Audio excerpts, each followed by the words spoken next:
leadership development pathways. Sounds so humongous words, but is it really is? Distinguished Toastmasters, my fellow Toastmasters, and to all our lovely guests, what a lovely morning to start with. It wasn't easy to start here in Toastmasters. All I thought at once is that I'm confident enough, I'm courageous enough, especially in speaking in front of others, communicating with other people. But when the first time I attended Toastmasters, I remembered vividly during that time I started with Kampi. It's a Tagalog Toastmaster session. And I was laughing at myself because they're using Tagalog words, but yet then I can feel no confidence in me. Since then, I kept attending Toastmasters. And I gotta find myself loving it and finding something that these pathways, this platform could really help me in evolving myself, honing myself, my confidence of who I really am and who I want to become with. By finishing these pathways is such an accomplishment for me here in Toastmasters. It's not just aiming for becoming a distinguished Toastmasters one day. However, deeper than that is all about the achievement of my goals as an individual person. It always boils down to this word in every pathways that I'm going to take in the near future. SMART. S for specific, M for measurable, A for attainable, R for realistic, and T for time-bound. Every single thing that I do in my personal life, work, or family, it always stands on this word SMART. And this is the accomplishment that I get from my pathways here in leadership development. To becoming a leader, you always have to be smart. And everything that you do and everything that you do and every task that you made and every decisions that you are going to do, you have to use the word SMART. Otherwise, everything will be chaotic, everything will be unsuccessful. Being a leader is becoming altruistic to yourself, unselfish, selfless to yourself and towards the other people. In my family itself, being as a mother of two and a wife of a husband, I also a leader in the family. So since I started, especially in B1, IMG, and here in Toastmasters, my focus changed 360 degrees.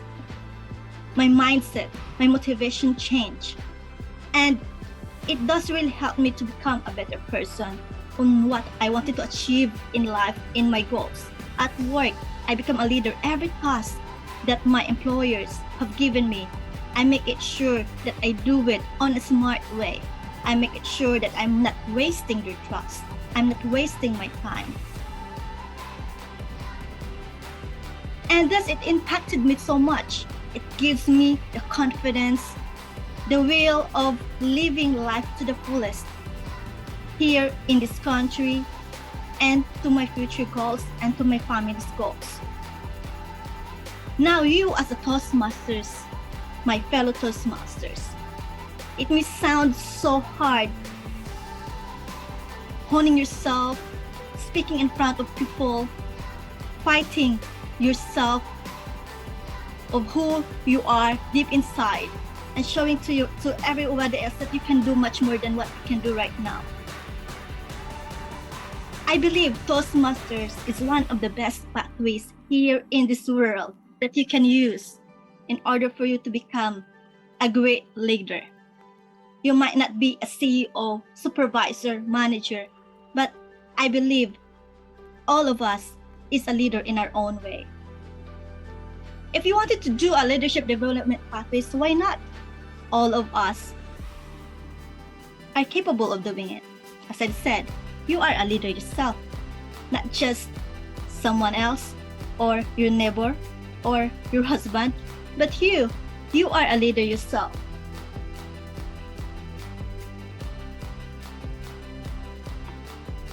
In order to achieve for us the zenith of our goals in life, everything else doesn't matter. But I believe on the possibilities in this world. If you're just going to utilize and maximize everything that you have in your hands and what you can have in the future or in the coming days, I believe everything is possible. Believe in yourself, because if no one does, then who will? You are a great leader. Remember that. You are a great leader. This leadership development pathways is a great platform for you to becoming you yourself a great leader. Toastmaster of the night. Thank you very much, Madam General Evaluator, fellow Toastmasters and guests, and Madam Toastmaster Grace.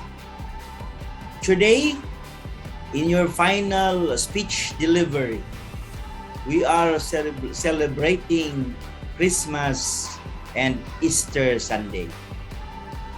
From the conception, birth, and resurrection, that's how we're going to describe the completion of your last speech to conclude the pathways that you have selected. I say congratulations, and all of us here in D1 Toastmasters Club celebrated with you. When you join Toastmasters, it is selfish, because the very reason is for us to develop not only as effective communicator, but also as effective leader. And now that you are not only a member, but also the officer of the club, that selfishness is changed into an altruistic characteristic of an individual. Now, you are not focusing into yourself, but how can you help others? Because in doing so, you are accomplishing two things in one. You continue to develop yourself to be a servant leader and help others to be effective communicators and effective leaders too. In this particular project, I have seen you changed, and hopefully this change, how small or how big it is, will also inspire you to continue.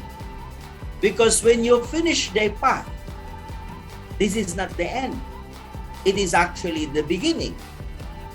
The theory has ended, and the action and the practice is now going to start. In other words, what you have learned throughout those projects, you're going to continue doing it, but this time as confident as you are. And how to be confident? Well, you have to prepare. So preparation is part of the learning that we are going to bring out of the pathways that we have. Every time that you're going to do something, there should always be a preparation. And when you prepare, no need for it to be reread. You're going to do it not only from your mind, but also from your heart. That's how effective communication is done. It's not on the letters, it's not in your mind, but it's coming from your heart. And our suggestion is very simple. We have to follow the 3 phases of preparing a speech. Beginning is very important so that everybody will be attracted, and in the beginning, the question will be raised. A question that they will not answer themselves, but you are going to offer the answer yourselves. That in the middle, instead of discussing the feeling, tell them how to do it by telling the story specific that happened to you or to individuals that you have. Not only a first-hand information, but also part of it.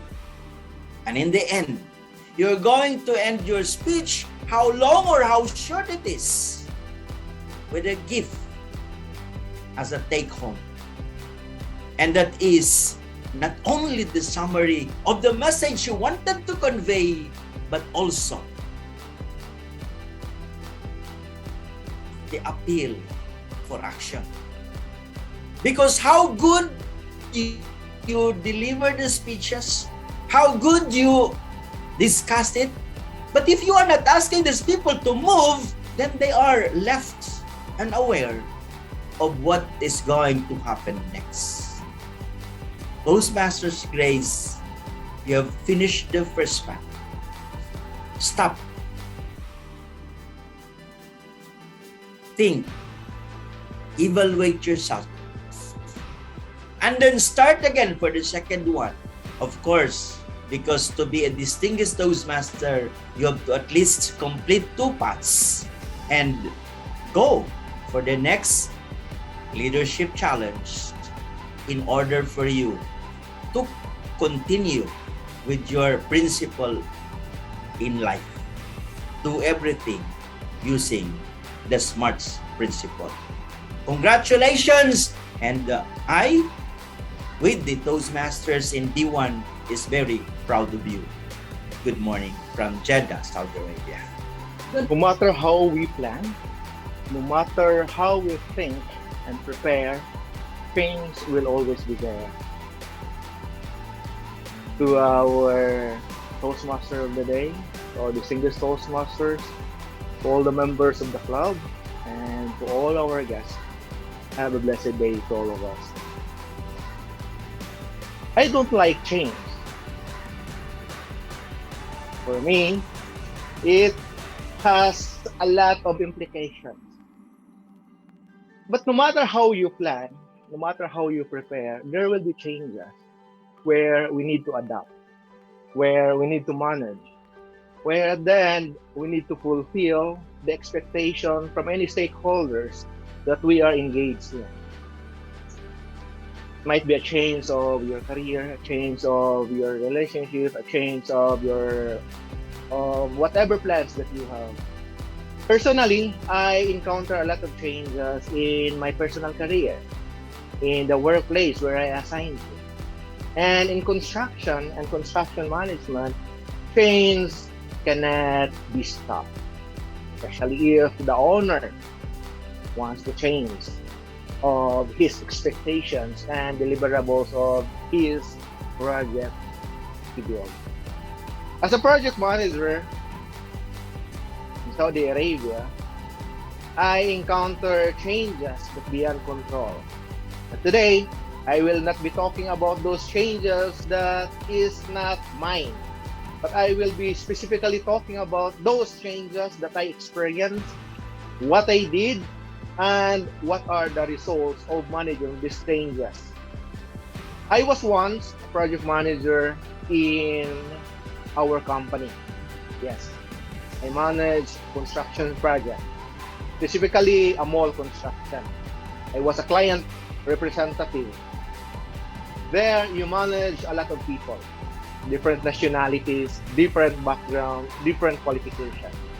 Most importantly, you need to manage the changes that imposed by the owner of the project who wants to upgrade, delete, cancel some things in the project.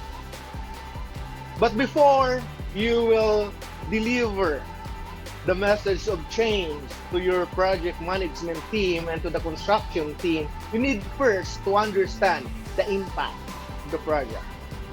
You need to understand what is the exact change it's all about. Because when the owner will arrive, he just want to say, I want to change this, I want to change that. And then he left. Accordingly, when I'm writing the notes, I try to figure out what change he really wants and apply and deliver what I expect and what I understand to my line manager. We didn't discuss what is the effect to the time and to the cost of the project, and what will be the impact to the external stakeholders that has expectations that the project will be completed in the specific period that we committed to the public. Yes, those changes bears 3 things: time, money, and the quality of the project that will be completed. Time is the most important factor because in every changes there will always be a time implication. Are you willing to extend, or are you willing to observe the extension because of those changes that you implemented or that you want? Are you willing to spend more money of those changes that you want, demolishing and rebuilding it again to the desired output? If the owner will say yes, then therefore you need to implement those changes. Now you have the budget allocated because he is willing to spend money.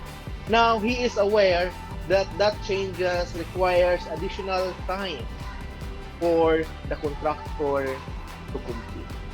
Thereafter, understanding the entire changes and its implications to everyone, this is where the challenge will happen. To communicate to other or to the construction stakeholders of the project, where the project managers will always resist changes. Will the project manager will always stop changing. And yes, meeting will be conducted explaining the details from A to Z of the project. That the project owner requires something, upgrade his project that will add value to the external stakeholders once it's completed. We will have change in A, B, and C, and this is the effect. You will have an ample time that you will add to the complete timeline of your project.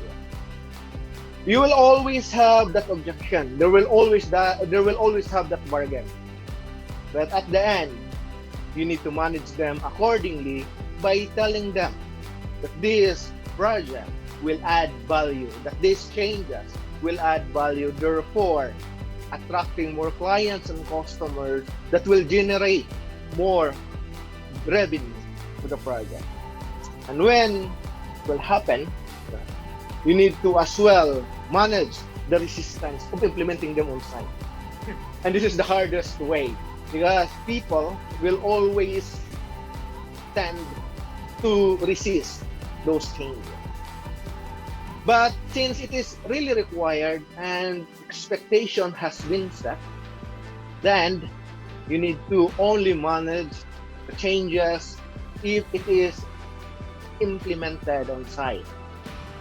Well, implementation requires different stakeholders. We need to, again, contact our designers to draw them and to let them figure out and redo again all the drawings and all the material selections and so on, and then will be transported or shared through the construction team for them to apply. Ladies and gentlemen, at the end, change will always happen. It depends on how you manage it. Change will always be there. It's a matter of how you accept and resist. But no matter how you plan, no matter what is the condition, expect the unexpected. As they said, we are living in the world of duality. The change is always there. Thank you very much, and Toastmaster Guru. Toastmasters, let us acknowledge Toastmaster Jack Cañete. Shall we give him a round of applause? Toastmaster Jack, congratulations. Yes, indeed, change, the only constant factor. Congratulations because you nailed it. The purpose of your speech is for you to create a change management plan. It is a report on what your team or from the whole of your group a project,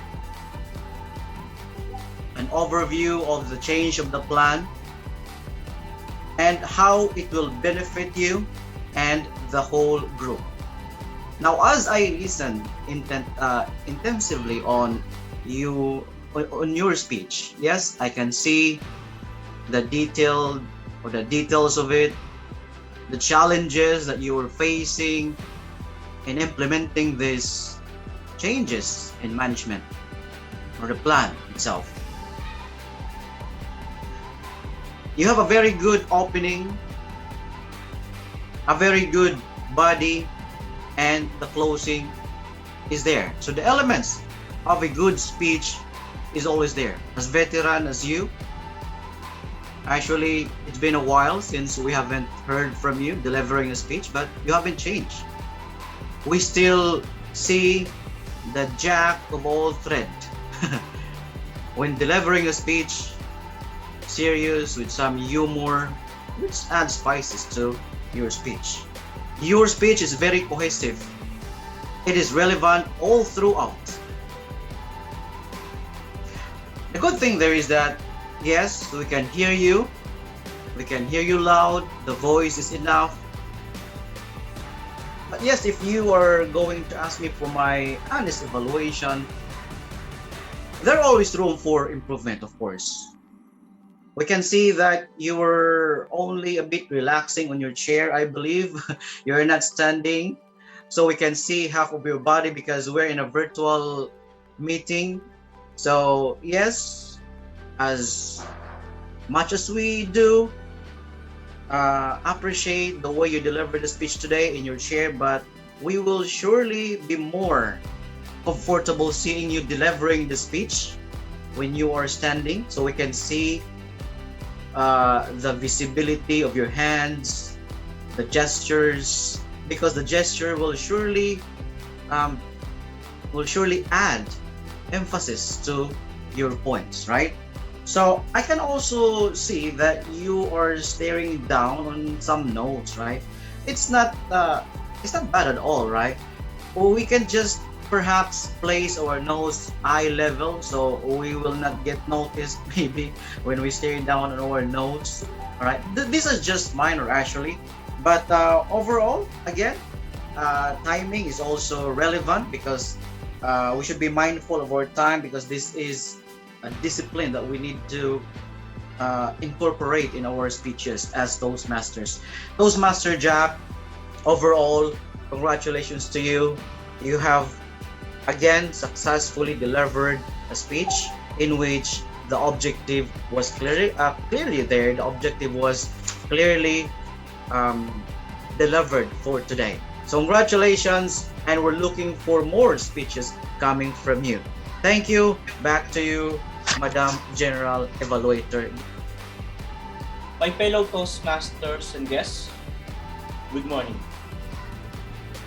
In our lives, it is more practical to decide what we know is right for us to succeed without even knowing our goals. Life without goal is like a life without purpose. A goal without commitment is like a life without direction. Do you agree? Who among us are driving a car and who are not? Would you imagine the difference if you are driving a car and not driving, and those who are not driving? Which one is more easier? Drive your own car, or someone will drive it for you? How about you, my fellow Toastmasters and guests? Why not have a cup of coffee, a milk, a tea, while attending our today's Toastmasters meeting? What do you think? Which one you prefer?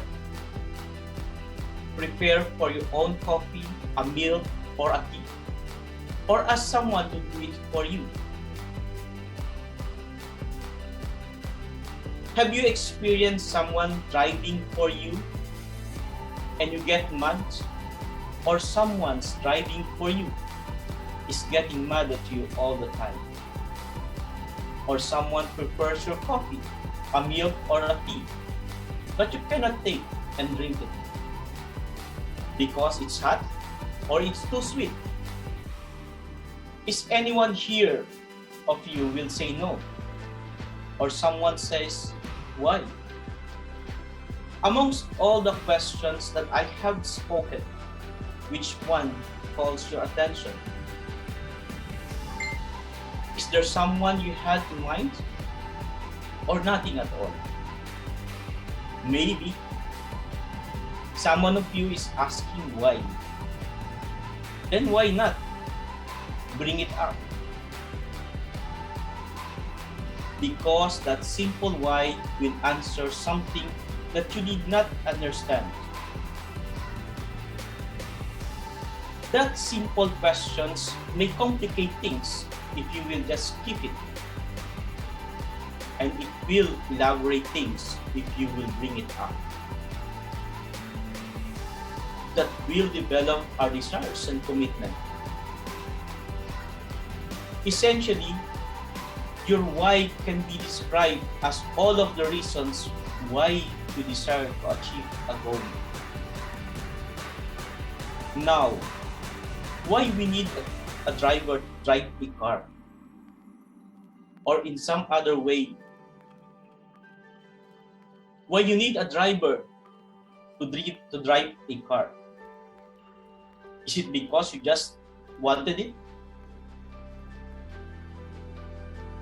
Is there any other deeper reasons why you need it? How about you, my fellow Toastmasters and guests? Why are you listening at me right there? Why you need a coffee? Because is it boring while I'm speaking? Or why not asking ourselves, why are we here? Is it because you wanted to judge me? Or you wanted to laugh at me while speaking? Well, if your answer is a big yes, then I am very happy and I am very proud that today I succeeded. Because that is my goal, to let you judge me in many ways, to push me to success. Recalling Vince Lombardi in his quote, most people fail not because of a lack of desire, but because of a lack of commitment.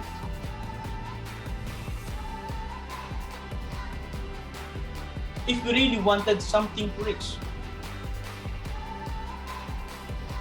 we need a desire to start and a commitment to fulfill that desires. Commitment that will bring us to a goal success. Yes, sometimes we need someone to help us.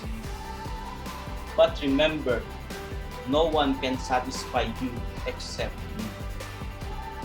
My fellow Toastmasters and guests, I am very proud to say that today I am committed and I succeeded.